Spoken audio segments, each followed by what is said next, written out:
Puji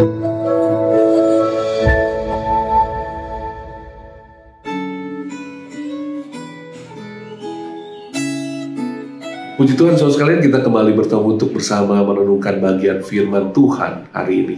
Dan mari kita bersama-sama membuka di dalam Mazmur 70. Saya akan membacakan 6 ayatnya, mari kita menyimak bersama-sama. Demikian firman Tuhan. Untuk pemimpin biduan dari Daud pada waktu mempersembahkan kurban peringatan. Ya Allah, bersegeralah melepaskan aku. Menolong aku ya Tuhan. Biarlah mendapat malu dan tersipu-sipu mereka yang ingin mencabut nyawaku. Biarlah mundur dan kena noda mereka yang mengingini kecelakaanku. Biarlah berbalik karena malu mereka yang mengatakan, syukur, syukur. Biarlah bergirang dan bersuka cita karena engkau semua orang yang mencari engkau. Biarlah mereka yang mencintai keselamatan daripadamu selalu berkata, Allah itu besar, tetapi aku ini sengsara dan miskin. Ya Allah, segeralah datang. Engkau yang menolong aku dan meluputkan aku, ya Tuhan. Janganlah lambat datang. Mari kita berdoa.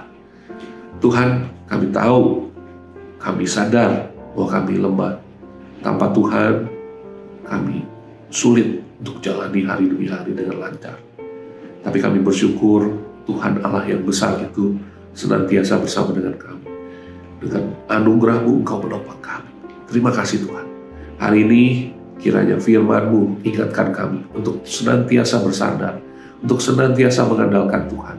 Dan kiranya firman-Mu juga membawa kami untuk terus merespon anugerah dan kebaikan itu dengan jalan terus dengan setia dengan Tuhan. Terima kasih Tuhan. Di dalam Kristus kami berdoa bersyukur. Amin. Sesuai Raja Daud adalah raja yang besar. Di dalam catatan sejarah Israel, Daud dicatat dengan tinta emas. Dan kita juga menyadari, mengetahui Daud ini seorang raksasa rohani. Meskipun dia seorang raja besar, tetapi sebenarnya Daud memulai karir dari seorang yang tadinya disepelekan. Ketika dia datang ke peperangan, sebenarnya tadinya hanya untuk melihat atau mengantarkan sesuatu untuk kakak-kakaknya. Tapi dia melihat Goliat menantang-nantang. Akhirnya dia terusik dan dia maju. Tapi banyak orang meragukan dia karena dia kecil dan dia tidak punya pengalaman. Tapi Allah menunjukkan kalau Allah bisa memakai siapa saja, orang yang benar-benar mengandalkan dia. Dan karena mengandalkan Tuhan, Daud di dalam karirnya melejit sedemikian rupa. Dari peperangan ke peperangan sampai akhirnya dia menjadi seorang raja. Tetapi di dalam perjalanan kehidupannya, Daud melewati banyak sekali pengalaman. Dan kita bisa melihat dalam Mazmur-Mazmur yang ditulisnya, pengalaman-pengalaman itu termasuk di Mazmur 70 ini. Menurut banyak penafsir, Mazmur 70 ini sebenarnya menggambarkan Daud yang waktu itu mungkin sedang berada di dalam kejaran musuh. Dan dia berada di posisi ujung tanduk. Yang artinya dia bisa saja jatuh. Dia bisa saja kehilangan nyawanya. Dan di posisi yang sangat genting itu, Daud kembali berseru kepada Tuhan di dalam doa. Daud memohon pertolongan Tuhan agar segera menolongnya. Segera melepaskannya.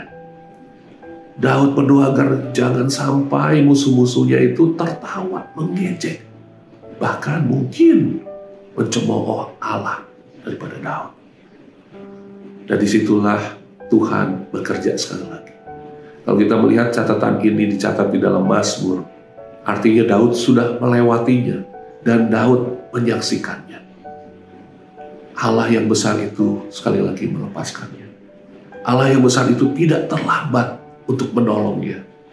Dan Daud mengatakan, biarlah bergirang, biarlah bersorak-sorak, bersuka cita orang-orang yang melihat kebesaran Tuhan.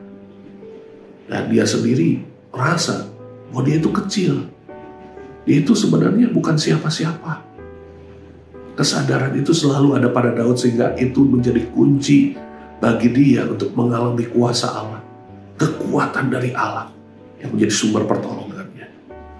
Dan sikap inilah yang terus dipelihara Daud walaupun dia beberapa kali terjatuh di dalam dosa. Dan ada hal yang baik yang kita bisa pelajari dari apa yang dituliskan oleh Daud ini, yaitu bagaimana dia sangat mengandalkan Tuhan, bagaimana dia merasa bahwa tanpa Tuhan di dalam kehidupannya, hidupnya mungkin sudah jatuh di dalam tangan musuh-musuhnya, tetapi Tuhan senantiasa menjadi sumber pertolongannya dan meluputkannya dari segala mara bahaya yang dihadapinya. Kita pun ketika mengandalkan Tuhan, kita akan melihat pertolongan Tuhan yang luar biasa. Dan yang terpenting adalah kita memiliki satu kesadaran bahwa kita bukan siapa-siapa. Kita hanya manusia yang tidak berdaya tanpa Tuhan. Karena itu, mari kita mengandalkan Dia. Mari kita senantiasa lekat dengan Dia. Mari kita mengatakan bahwa Dia besar, harus semakin besar, dan aku semakin kecil. Sehingga lewat kehidupan kita, Allah terlihat jelas.